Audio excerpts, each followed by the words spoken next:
बलूचिस्तान के इलाके कलात और हनाई में सिक्योरिटी फोर्सेस की कार्रवाई में 23 दहशतगर्द हलाक। दहशतगर्दों से लड़ते हुए FC बलूचिस्तान के 18 जवान शहीद।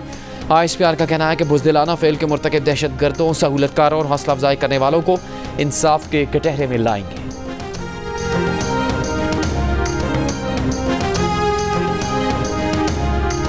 सदर आसिफ जरदारी और वज़ीर आज़म शहबाज शरीफ का बलूचिस्तान में दहशतगर्दों के खिलाफ कामयाब कार्रवाई पर सिक्योरिटी फोर्सेस को खराज तहसीन।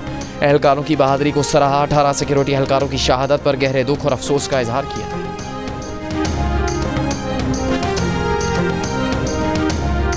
तहरीक इंसाफ का मुज़ाकरात से टका सा इनकार, मगर स्पीकर कौमी असम्बली अब भी मुज़ाकरात की गाड़ी पटरी पर चढ़ने के लिए पुरुमीद। PTI और हुकूमत की जानिब से अपनी अपनी मुज़ाकराती कमेटियां तहलील करने के ऐलान के बावजूद अयाज सादिक ने मुज़ाकराती कमेटियों को डी नोटिफाई नहीं किया।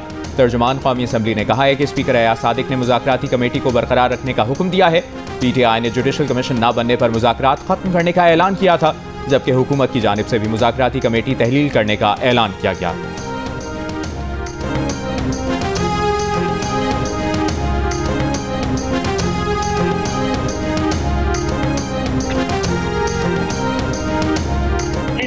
पहले चाहते थे कि हमारे साथ मुज़ाकरात किए जाए, स्टैब्लिशमेंट से कहा, वहाँ से जवाब आया, अब हुकूमत चाह रही है कि हमारे साथ मुज़ाकरात किए जाए, लेकिन वो फिर मुज़ाकरात से भागे। तो चाहते क्या है? आप तो अंदर की कुछ चीज़ें जानते हैं, बेसिक उनका मूड क्या है, वो चाहते क्या है, उनसे पूछो क्या चाहते हैं।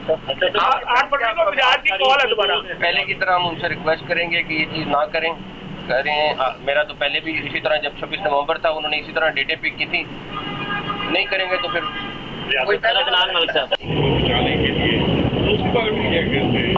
अभी तक तो वो फूल कॉल नहीं आई। क्या जी कॉल अभी तो रिफ्यूज करेंगे या फिर बात मान लेंगे?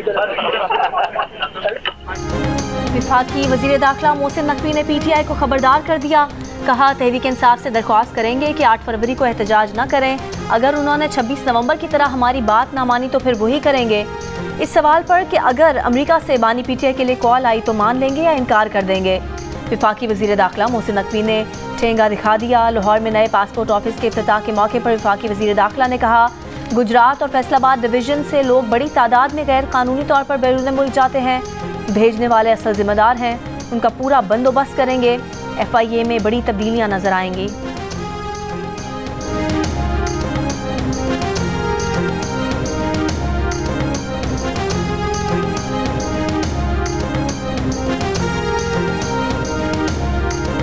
मुराकश कश्ती हादसे में जिंदा बचने वाले 15 पाकिस्तानी वापस पहुंच गए। वापस आने वालों का ताल्लुक गुजरात, सियालकोट, मंडी बहाउद्दीन, शेखुपुरा, हफ्जाबाद, गुजरावाला और जहलुम से है। तर्जुमान FIA के मुताबिक मुसाफिरों से एजेंट्स और सहूलतकारों से मुतालिक मालूमात ली जा रही हैं। इब्तदाई तफ्तीश के मुताबिक पंजाब के मुख्तलिफ इलाकों से ताल्लुक रखने वाले एजेंट्स ने लाखों रुपए के विज़ शहरियों को विजिट वीज़े पर दुबई, इथोपिया और बाद में सेनेगाल भिजवाया। सेनेगाल से समंदर के रास्ते स्पेन भिजवाने की कोशिश की गई। एजेंट्स की जानिब से मुतासरीन को तशद्दुद का निशाना भी बनाया गया।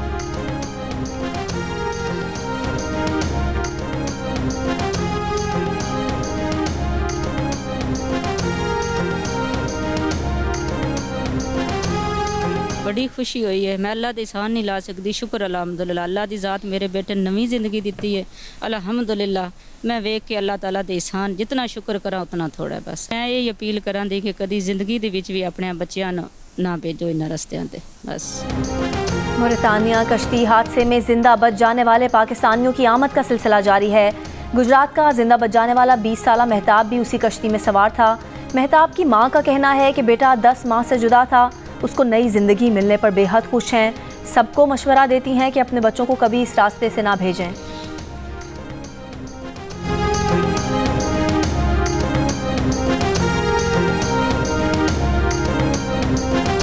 हुकूमत ने कोरम जिरगे से असिस्टेंट कमिश्नर पर हमला करने वालों को मांग लिया। जिरगे के फरीकैन ने हुकूमत को ताउन की यकीन दहानी करा दी।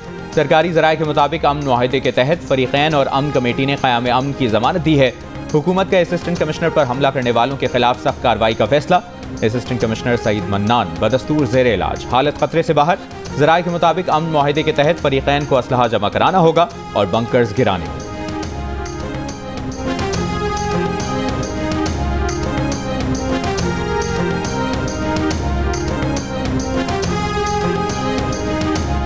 वज़ीर आज़म शहबाज शरीफ और बेलारूस के सदर अलेक्जेंडर लुकाशेंको के दरमियान राब्ता। वज़ीर आज़म ने बेलारूस के सदर का दोबारा सदर मुंतखब होने पर मुबारकबाद दी। कहा, आपका दोबारा इंतखाब बेलारूस के अवाम का आपकी क़यादत पर एतमाद का मजहर है। बेलारूस के साथ दो तरफ़ा ताल्लुकात को मज़ीद फ़रोग़ देना चाहते हैं, तिजारती ताल्लुकात को मज़ीद मजबूत करना चाहते हैं। साइम की कमी कौन पूरी करेगा, फखर का साथ कौन निभाएगा, फैसला हो गया। सिलेक्टर्स और कोचेज ने बाबर आजम को ओपनिंग का मिशन सौंप दिया। बाबर आजम सफरी की टूर्नामेंट और चैंपियंस ट्रॉफी में ओपन करेंगे। जराये के मुताबिक बाबर आजम को क्रीज पर ज्यादा वक्त और ओवर्स खेलने का मिशन दिया गया। साइम अयूब के जख्मी होने के बाद बाबर आजम के साथ सिलेक्टर्स की कई मीटिंग्स के बाद फैसला हुआ। बाबर आजम ने अहम जिम्मेदारी कबूल कर ली। अब तक वो वन डाउन पोजीशन पर खेलते थे। आईसीसी चैंपियंस ट्रॉफी का पाकिस्तान में दूसरे मरहले के सफर का आगाज हो गया। ट्रॉफी की आज शेखुपुरा के तारीखी मकाम हिरन मीनार में नुमाइश की गई। ट्रॉफी का ये सफर 14 फरवरी को कराची में इख्तिताम पजीर होगा। आईसीसी चैंपियंस ट्रॉफी का इफ्तिताही मैच मेजबान पाकिस्तान और न्यूजीलैंड की टीमों के दरमियान 19 फरवरी को कराची में खेला जाएगा। इंसदाद दहशतगर्दी अदालत ने बुशरा बीबी की 26 नवंबर के 31 मुकदमात में अबूरी जमानत में 8 फरवरी तक तौसी कर दी। पुलिस को हिदायत की कि 8 फरवरी को बुशरा बीबी को अदालत के सामने पेश किया जाए और 8 फरवरी से पहले बुशरा बीबी तमाम 31 मुकदमात में शामिल तफ्तीश हों। अडियाला जेल में 9 मई को GHQ हमला केस की समाअत 6 फरवरी तक मुलतवी कर दी गई। बानी PTI को कमरा अदालत में पेश किया गया। 2 गवाहों के बयानात कलमबंद हुए। एक गवाह कांस्टेबल इमरान ने GHQ हमला केस की तस्वीर अदालत में पेश की।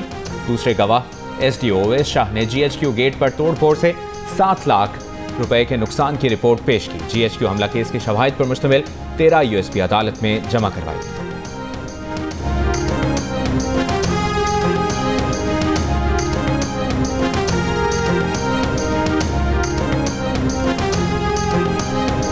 चीफ जस्टिस याहिया अफरीदी की ज़ेर सदार जुडिशल कमीशन का इजलास।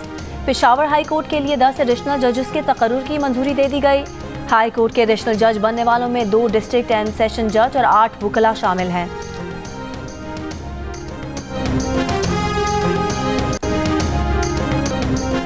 और अवामी नेशनल पार्टी के रहनुमा एमएल वली खान ने कहा कि खैबर पख्तूनख्वा में ऐसे लोगों को लाया गया जिन्होंने सूबे का अमन तबाह किया। तहरीक इंसाफ हुकूमत ने 40,000 दहशतगर्दों को आबाद किया। सूबे में हुकूमत की रिट नहीं है। नेशनल एक्शन प्लान के बाद गलतियां हुई।